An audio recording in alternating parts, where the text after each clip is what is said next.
So earlier we talked about the 10 reasons why you should be a manager. And today we're going to talk about something a little different. We're going to get a little real. These are the 10 reasons why you shouldn't be a manager. There seems to be this push for everyone to want to move up, to climb that corporate ladder, to advance in your career. But maybe being a manager isn't quite right for you.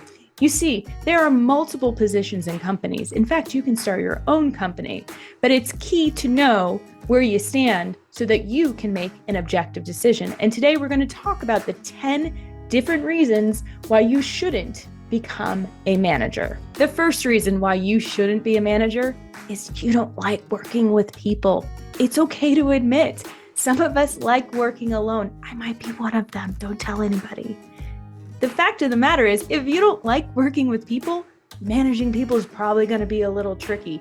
In fact, it's probably going to be disastrous for you.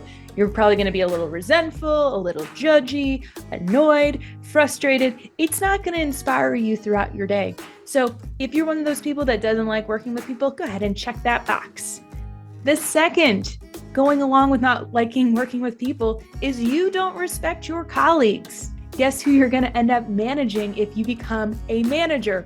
Your colleagues. Just because you take on a different role doesn't mean that you're magically going to respect them. In fact, it's probably going to make it worse because all of the things that you were tolerating and ignoring are going to come right to the surface, and guess who's going to have to deal with it?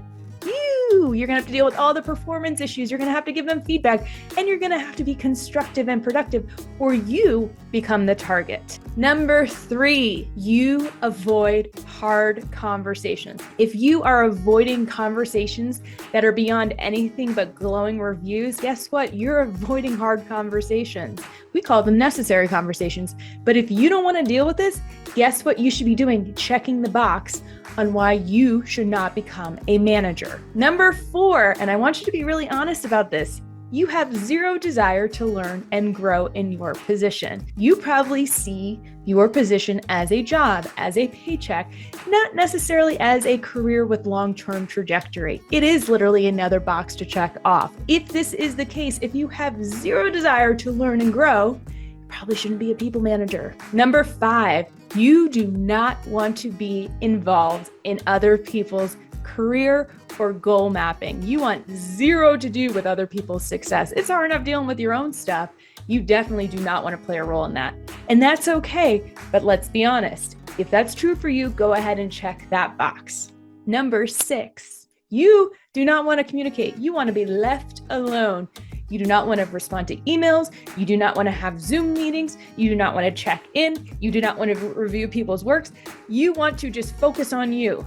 If that is the case, check that box. You shouldn't be a manager. Number 7, if you see being a manager as something you should do, as something that is necessary on your career path, or it's because your mentor or your supervisor told you to, but you don't necessarily have the passion for it, if it feels like it's being pulled or pushed from the outside, this is one of those items to check the box on and come back to see what it is that you really want. Because if it's only about what other people expect from you, you will never find fulfillment from it. It's going to be a chase for external validation. If becoming a manager is something that you see as necessary because other people tell you to, check the box on the list, because you might not want, or you shouldn't be a manager. Number 8, let's be real. A lot of times when you become a manager, there's more money involved. Not always the case, as some of my clients have found out.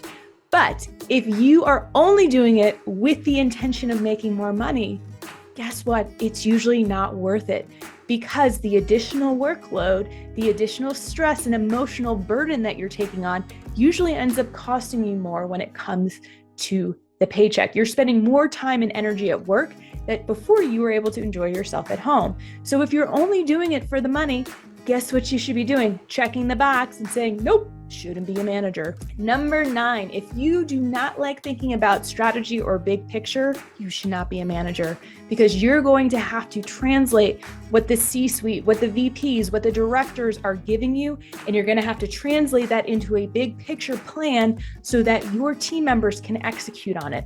So if that is not you, if that is not in your skill set and you have zero desire to do it, guess what? Shouldn't be a manager. And number 10, and I want you to be honest about this one. If you don't like holding yourself accountable or holding other people accountable, you probably shouldn't be a manager. This role is all about you modeling the behavior you want to see.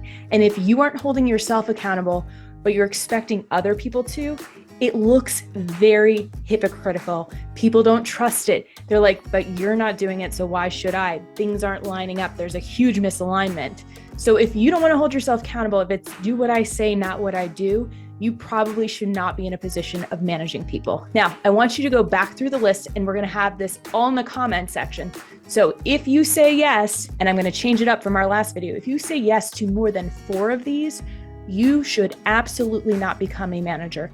If you want to become a manager, this is an area for career and personal and professional development. You are going to have to work on it. But if you don't like to learn and grow, that is kind of a non-negotiable. So with number 4, if you don't like to learn and grow, you shouldn't be a manager. And you should probably stay as a team member, as a technical expert, or being an individual consultant, but working alongside people. You need to be able to learn and grow. You need to be able to be reflective and retrospective to build your own leadership skills. Go through those questions, ask yourself honestly, and remember, if you score more than 4, you shouldn't be a manager.